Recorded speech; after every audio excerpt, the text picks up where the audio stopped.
Hey guys, so I'm applying for an MFA program, and in poetry, that's Masters of Fine Arts. I'm getting my teaching credential right now, but I also want to have the option of teaching college at some point, and I'm getting my MFA, or I'm applying to get my MFA in poetry. Hopefully I'll get accepted. If I don't get accepted, hopefully I'll at least get accepted into the master's program. Um, but the MFA would be the terminal degree, like a PhD is the terminal degree in most uh, subjects for creative writing. It is an MFA. So, I'm gonna be recording some of the poems. I need 15 poems. I'm gonna actually record all of them because it helps me edit, hearing me read it and reading it out loud. But if you guys would like to comment, that'd be awesome. Even if it's, specific feedback is awesome. Just like what you liked about it, what you didn't like about it. I definitely encourage the, what you like and don't like, comments, and if you could be slightly specific, that would be awesome. But if you don't want to leave a comment or anything, by all means, just if you hate poetry, I would not listen to this video or the next 14 thereafter. Alright, so this one is kind of like an ode to the anonymous poet that wrote Sir Gawain and the Green Knight. He also wrote a poem called The Pearl. This is kind of an ode to that. It's kind of like a modern translation with my own spin of imagery on it. And I'm probably going to cut this down. It's already significantly longer than the Pearl, but I'm probably going to cut this down significantly. So here it goes. Standing in deep, lamenting thought over her blackened grave, surrounded by green, deep underneath and far away from me, my light, my beam, find comfort in her peace and release from pain, I beseech my wilful brain. Falling deep into vexating grief, I slip into deep sleep and lucid dream. I waken upon a meadow rich and sweet, in deep night, though almost day through the luminous moon. Not long had I wondered to hence I had come, that I saw her image standing across a silvery stream, whose light was more radiant than the fiery sun, closer in blood and closer in soul than any I have dared to know. She saw me across the shore and gave a comforting welcome.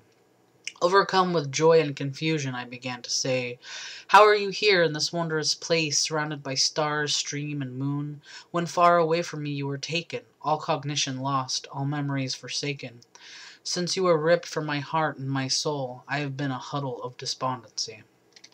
She then replied in gravity, "Be not pained nor troubled, my departure is but temporary. Though our time together was short, do not lament when here I now dwell forever happy and free from pain." "But, luminous one," I did reply, "I am now comforted by your sight. Now my mind can be at ease. I thought of you deep in the ground, surrounded by darkness and maggoty decay, and away from me forever. And now I see you here in this beautiful place. I am here to dwell in your presence. Trust not your eyes, but your soul. Know that forever entwined we are.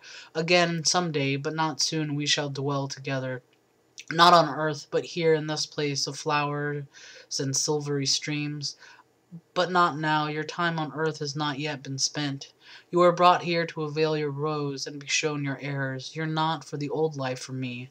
Be comforted in my presence here, and the knowledge that in your heart, not eyes, that life again we live after the flesh has failed and breath is gone. Though you may not linger long, dwell not on your sorrow, for it will lead you wrong.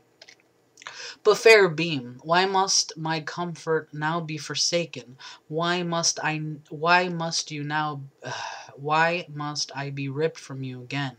A loss, a mourn, doubly so now that I have seen you. Chastise me not.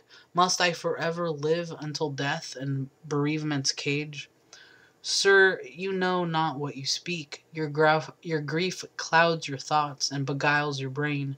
Do not let temporal agony hold you under such deep restraint, for then you will never be able to avail your pain. Under the control of my Unable to control my overwhelming desires, I plunge into the stream, desperate to cross, desperate to hold my luminous beam. Quickly, with crashing and a racing heart, we again are torn apart. I woke upon her earthen plot, under the moon, not as luminous, but no less sweet. Willed myself to take comfort in this moonbeam, in this luminous dream. So, that's it. And, thank you. And, again, if you'd like to comment, that would be awesome. Sorry for my mess-ups. It's a really long one. The other videos won't be quite as bad. Thank you.